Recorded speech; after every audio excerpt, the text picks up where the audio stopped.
manok. Noong unang panahon, may isang pulang manok na nakatira sa gubat.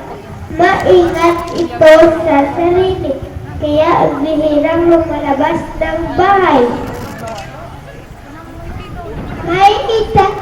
May isa namang fox na laging nag-aabang sa pulang manok.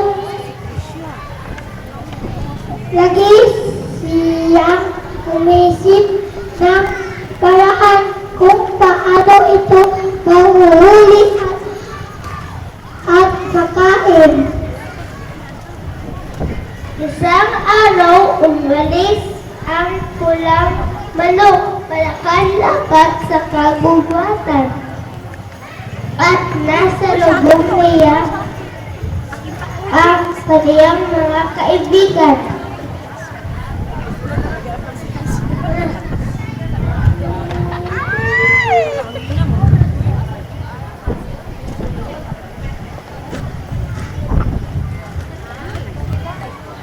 Oy, kaibigang manok, kumusta ka na?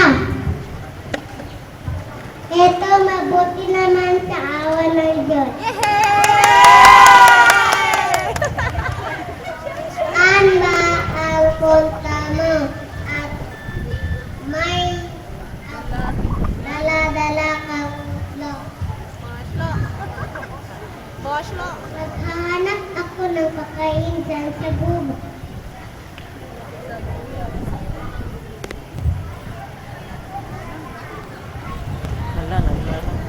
Kanon ba? O sige, mauna na kami, kaibigan. Paalam. Paalam din sa inyo hanggang sa muli.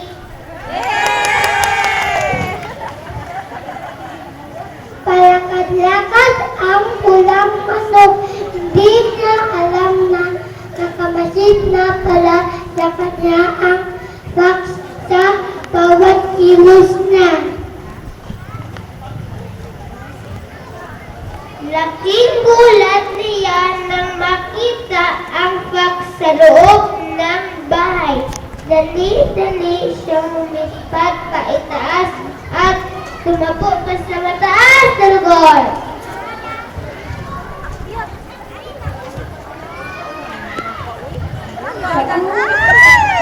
Bisa ka ng manok!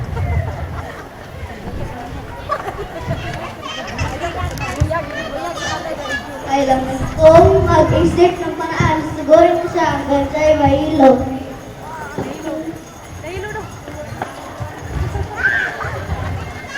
Hindi nagkamali ang fox sa naisip na hilo ang pulang manok at bumagsak ito sa lupa.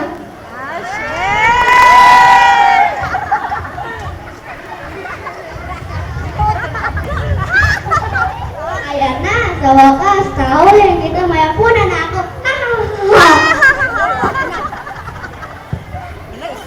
Masayang pipit ni Fox ang sabu habang siya'y naglalakad. Dadaanan niya ang kaniyang mga kaibigan ng pulang manok at nagugulungan ang mga ito.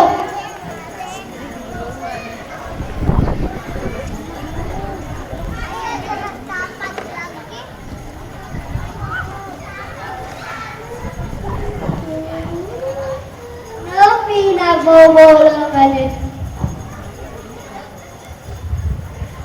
Tumakbo ang magkaibigan dahil sa takot.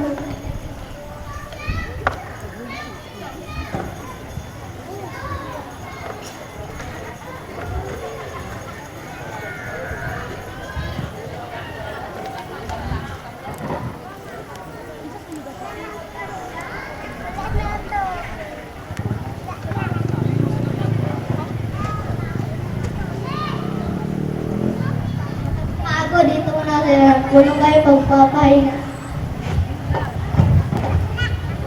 Hasay, napagod ang fox.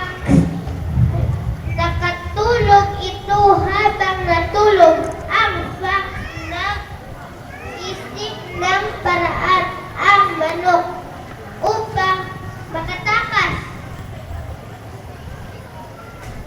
Hindi alam ng fox na may daladalang gunting ang pulang bato sa kanyang balabal. Ginupit niya ang sako at siya'y nakawala.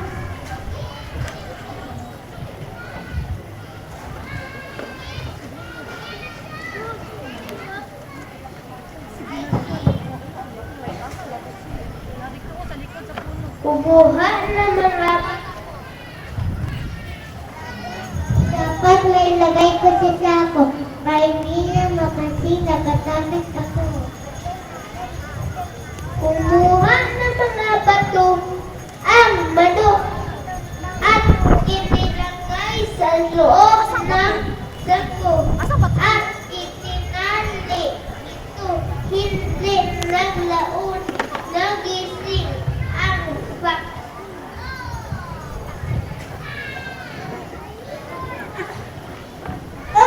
Nakatulog pala ako, makauwi na nga pala makain ng tabang manok.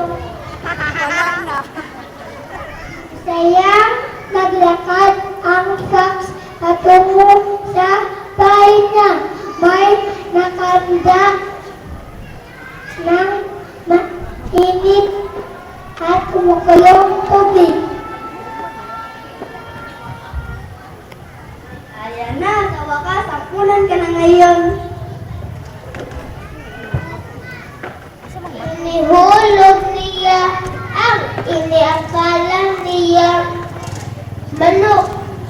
Natalsikan ang kanyang mukha ng mainit na tubig dahil sa mga batong nakaambag sa sako. Simula noon, nasabi niya sa kanyang sarili, hindi na siya manguhuli ng manok.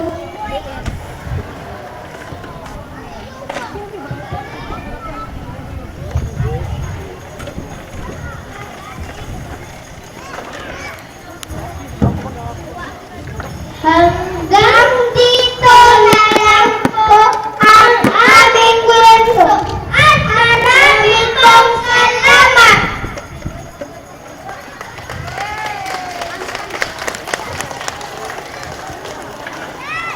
Okay, maraming salamat St. Paul Anglican School.